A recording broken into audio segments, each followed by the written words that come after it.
Kalau kamu tidak baik, Tuhan tidak akan terima kamu. Kalau kamu tidak lakukan yang benar, Tuhan tidak mungkin memberkati kamu. Kalau kamu tidak buat ini, Tuhan pasti tinggalkan kamu. Saudara tahu, itu gambaran yang salah tentang Tuhan.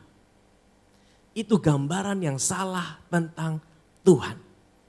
Dan Yesus hadir pada waktu itu untuk dia meluruskan kesalahpahaman itu. Kalau Yesus hadir sesuai dengan apa yang mereka harapkan, tidak mungkin mereka tolak Yesus.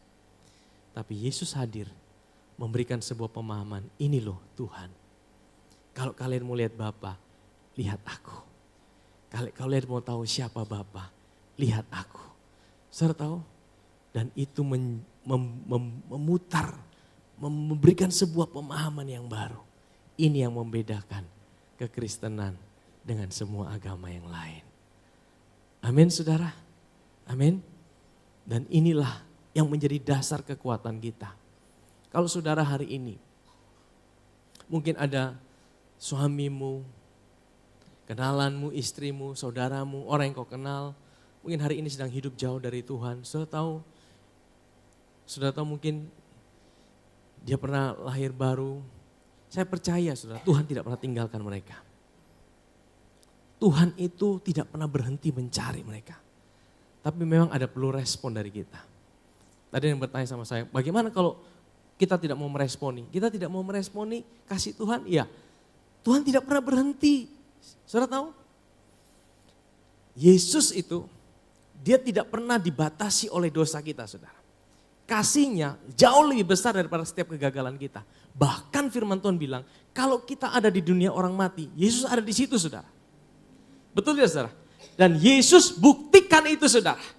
Waktu dia mati, dia turun ke dunia orang mati. Amin. Tapi dia tidak turun ke dunia orang mati untuk tinggal di situ saudara. Itulah kasih karunia. Kasih karunia Tuhan membuat Tuhan itu sanggup turun. Dan dia menemukan saudara sampai ke level apapun dalam hidup saudara. Tapi percayalah, waktu dia temukan saudara, dia tidak biarkan saudara ada di situ. Pada hari yang ketiga firman Tuhan berkata, Yesus dibangkitkan. Waktu dia dibangkitkan juga, dia membawa setiap kita ikut bangkit bersama dia. Amin. Kasih karunia Tuhan itu akan menemukan saudara dimanapun saudara berada. Tapi waktu dia menemukan saudara, dia tidak biarkan saudara ada di situ. Dia akan angkat saudara, dia akan pulihkan saudara, dia akan bawa saudara naik bersama dia. Amin saudara. Bagian kita apa? Buka hati kita, mempercayai dia, meresponinya. Kalau kita tidak meresponinya bagaimana pastor? Kalau kita tidak meresponinya, kita akan alami penderitaan saudara. Penderitaan bukan karena Tuhan berhenti mencintai kita. Tapi saudara, kita seperti orang yang tersiksa. Wah, saya mau terus hidup sembarangan. Saya mau terus hidup. Sama seperti Paulus pernah berkata, kalau ada musuhmu, ya ampunilah dia, kasihilah dia.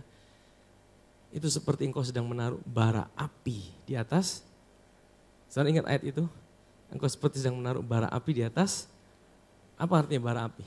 Kalau orang itu tidak bisa mengampuni juga, dia sudah menerima kasih, dia tidak bisa ampuni, dia seperti tersiksa. Ada bara api.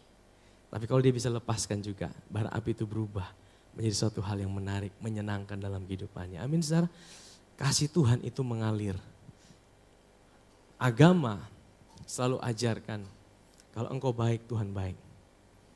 Kalau engkau bisa lakukan sesuatu buat Tuhan, baru Tuhan mencintai hidupmu. Tapi Yesus datang untuk beritakan, Bapa bukan seperti itu. Allah bukan seperti itu. Bapa di sorga, dia akan mencari siapapun, dalam keadaan apapun, tidak pernah membatasi kuasa Tuhan untuk bekerja. Bahkan sampai tempat yang terendah, bahkan sampai tempat yang paling kotor, bahkan sampai sesuatu yang tidak mungkin manusia pikir, Tuhan sanggup turun sampai ke situ. Dan waktu Tuhan turun sampai ke situ, dia akan bawa, dia akan pulihkan, dia akan angkat, dia akan perbaharui. Amin saudara. Itu yang Tuhan mau kasih tahu. Kesalahpahaman. Yesus datang untuk meluruskan kesalahpahaman itu. Yesus datang untuk menceritakan Kalian mau kenal siapa Bapa? Lihatlah aku. Kalian mau tahu siapa Bapa? Lihatlah aku. Amin saudara? Amin? Saudara mau hidup dalam sistem agamawi atau saudara mau datang dengan sistem yang Tuhan Yesus bawa? Saudara, tanpa kita sadar mungkin hari ini kita masih terpengaruh, kita masih terkontaminasi dengan sistem agama itu saudara. Tapi tidak apa-apa saudara, ini perjalanan hidup kita. Kita terus diperbaharui. Tuhan selalu menampakkan diri, Tuhan selalu mewahyukan diri supaya kita bisa kenal siapa Bapa kita di sorga. Amin saudara, mari kita bangkit berdiri. Mari kita datang pada Tuhan.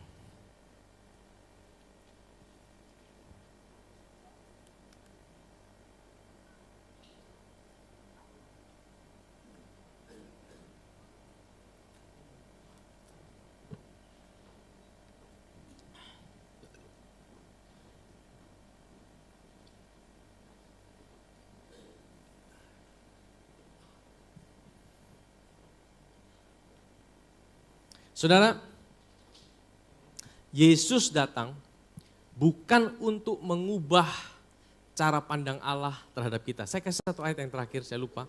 2 Korintus pasal 5 ayat yang ke-18 sampai ayat yang ke-20. Ini ayat yang terakhir saudara. 2 Korintus pasal 5 ayat 18 sampai 20. Yesus datang bukan untuk mengubah cara pandangnya Bapa di surga terhadap kita. Ada kali kita berpikir gini, Yesus itu kan pengantara kita. Jadi tadinya Bapa itu marah sama kita, Bapa itu mau hukum kita, Bapa itu mau binasakan kita. Tapi Yesus bilang, jangan Bapa, jangan Bapa, aku datang, aku menjadi pengantara mereka. Jangan bunuh mereka, jangan binasakan mereka, redam amarahmu, jangan marah. Seolah-olah Bapa beda, Yesus beda. Saudara, itu bukan Injil saudara. Yesus tidak pernah meradakan amarah Bapa.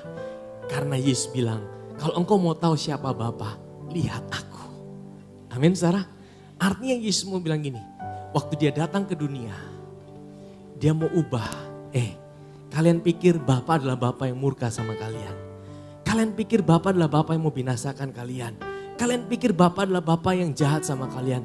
Lihat aku. Ubah cara pikirmu, ubah cara pandanganmu. Lihatlah, datang sama dia.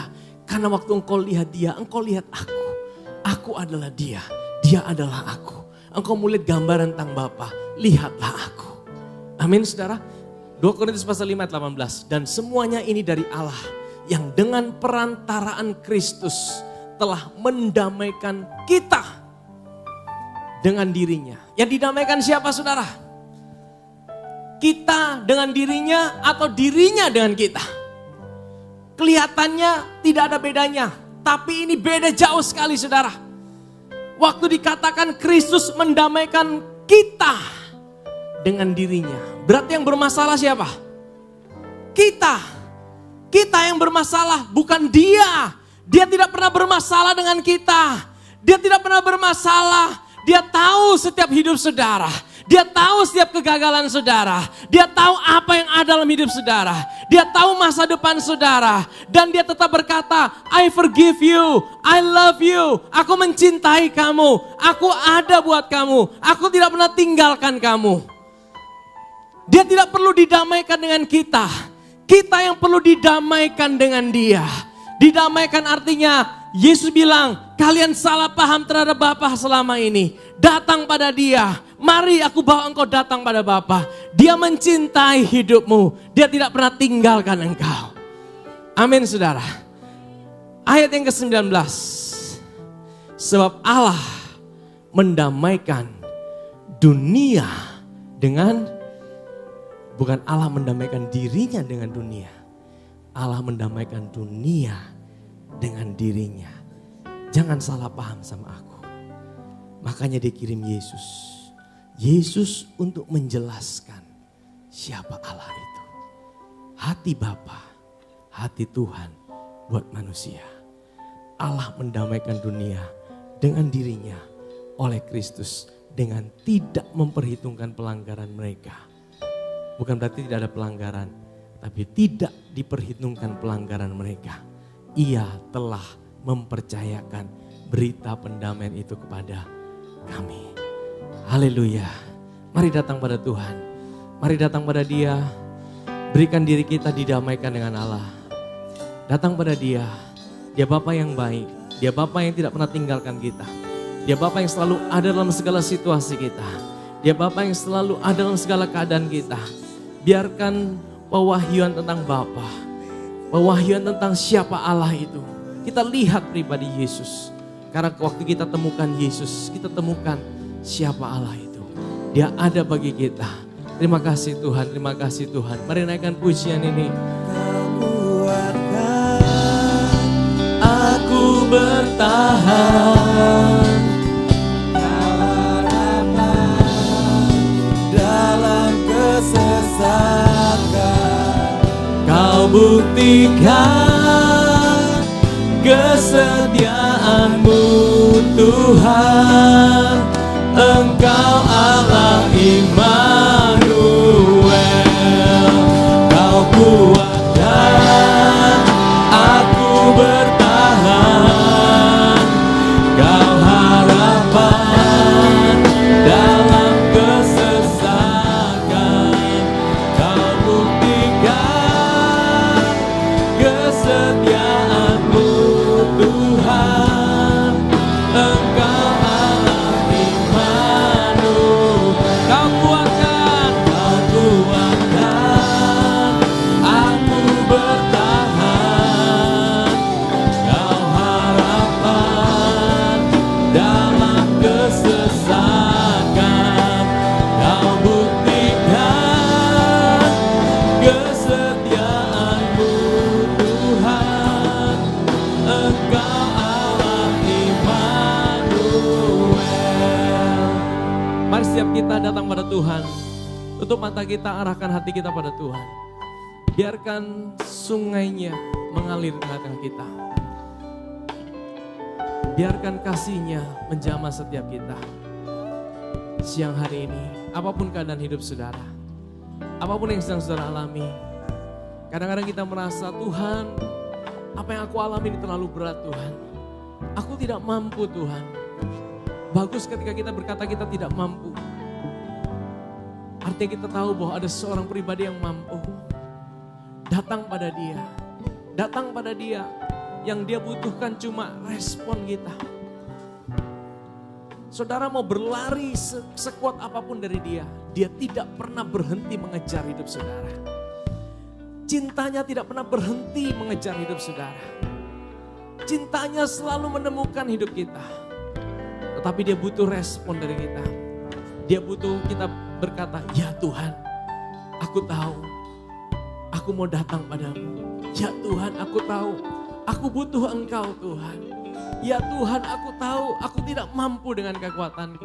Ya Tuhan, aku tahu, Engkaulah juru selamatku Tuhan. Dan waktu Engkau bilang seperti itu, Engkau buka hatimu. Biarkan kasih-Nya melawat hidupmu. Jangan keraskan hatimu. Jangan keraskan hatimu. Jangan